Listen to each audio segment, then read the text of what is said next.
আর এই নিয়ে সবশেষ তথ্য জানাতে বসুন্ধরা শপিং মল থেকে আমাদের সঙ্গে যুক্ত হচ্ছেন ফেরদৌস রহমান। ফেরদৌস, শনিবার আজ ছুটির দিন, কেমন ভিড় দেখছেন শপিং মলগুলোতে? বসুন্ধরা কমপ্লেক্সে রয়েছেন, সেখানকার কি পরিস্থিতি?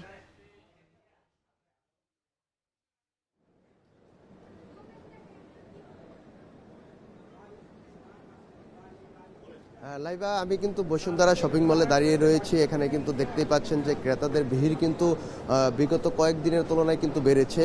বসুন্ধরা শপিং মলে কিন্তু ক্রেতারা কিন্তু দুপুরের পর থেকে আসতে শুরু করেছেন এবং তারা কিন্তু তাদের পছন্দের পোশাক দেখছেন এবং ক্রয় করছেন।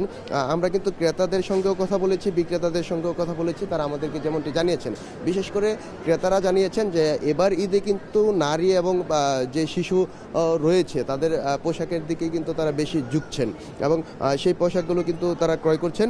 আরেকটি বিষয় জানিয়ে রাখতে চাই, এবার কিন্তু নারী এবং শিশুরা দেশি পোশাকের তুলনায় কিন্তু বিদেশি পোশাকগুলোর দিকে কিন্তু তারা ঝুঁকছেন এবং তারা সেই পছন্দের পোশাকগুলো কিন্তু কিনছেন। এবং তারা একটি আমাদেরকে অভিযোগ করেছেন, সেটা হচ্ছে যে গতবারের তুলনায় কিন্তু এবার আসলে চড়া দাম কিন্তু অনেক পোশাকেই উঠছে, যে কারণে তারা আসলে চড়া পোশাক কিন্তু তারা চড়া দামে কিন্তু পোশাক কিনতে একটু অনেকের জন্য হিমশিম খেতে হচ্ছে।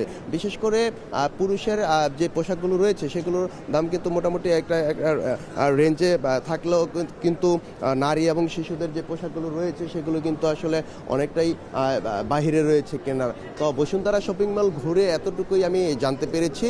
তো এই ছিল সবশেষ লাইবা। বসুন্ধরা শপিং মল থেকে যুক্ত ছিলেন ফেরদৌস রহমান।